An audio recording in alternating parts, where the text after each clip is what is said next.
राजा मंगलसेन नाम का राजा पृथ्वीपुर राज्य पर राज्य करता था।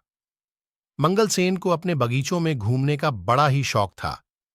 उसे जब भी समय मिलता वह अपने बाग बगीचों की सैर करने को निकल जाता। प्रकृति के बीच में समय गुजारना उसे बड़ा ही अच्छा लगता था।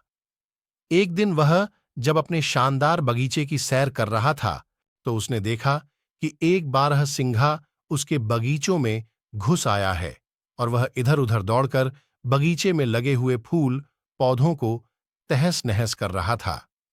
राजा को अपने बगीचे के पौधे और फूलों से बहुत ही लगाव था। यह दृश्य देखकर राजा आग बबूला हो गया। राजा मंगलसेन ने तुरंत अपने सैनिकों को आवाज लगाई कि वह बारहसिंगा को पकड़े और राजा खुद भी बारहसिंगा का पीछा करते हुए दौड़ने लगा। बारहसिंगा बगीचे से बाहर आ गया और राजा ने भी उसके पीछे अपना घोड़ा दौड़ा दिया। मंगलसेन बारहसिंगा का पीछा करते करते अपने राज्य की अंतिम सीमा तक आ गया, परंतु वह बारहसिंगा को ना पकड़ सका। उछलता कूदता बारहसिंगा उसकी आंखों से ओझल हो गया। अब राजा मंगलसेन थक चुका था, उसकी वहां से आगे जाने की इच्छा नहीं हुई, तो वह वहीं पर रुक गया। मौसम बहुत ही गर्म था और राजा को प्यास भी लगने लगी। उसने नहाने की सोची। जब वह नहा रहा था तो एक चोर उसका घोड़ा और कपड़े लेकर भाग गया। चोर अपने पुराने कपड़े वहीं पर फेंक गया। राजा के लिए अब बहुत ही खराब हालत हो गई थी। अब वह क्या करता कि अपने महल में वह वापस कैसे लौटे, क्योंकि बिना घोड़े और बिना कपड़ों के लोग उसकी हंसी उड़ाएंगे।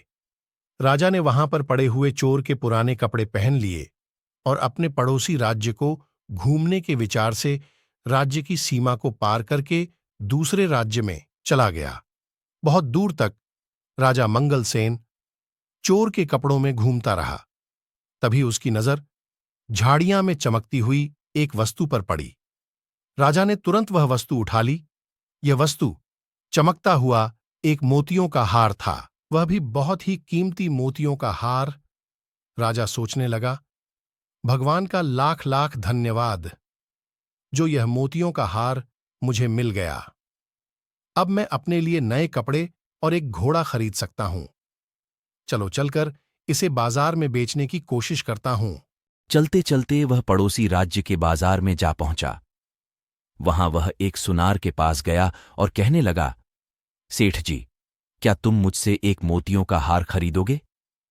मेरे पास बेचने के लिए एक कीमती हार है। मैं एक नदी पार कर रहा था तो मुझे वहां पर यह हार मिला।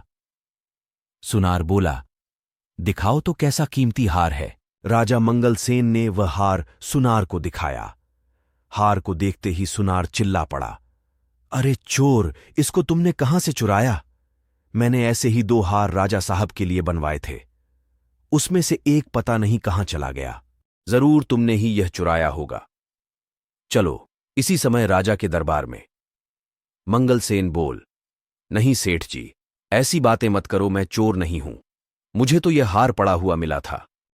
परंतु सेठ ने उसकी एक न सुनी और तुरंत अपना नौकर भेजकर कोतवाल को बुला भेजा। मंगलसेन ने कोतवाल के सामने भी अपनी बेगुनाही की बात कही, मगर उसे पकड़ दाचकर महाराज के सामने हाजिर कर दिया गया।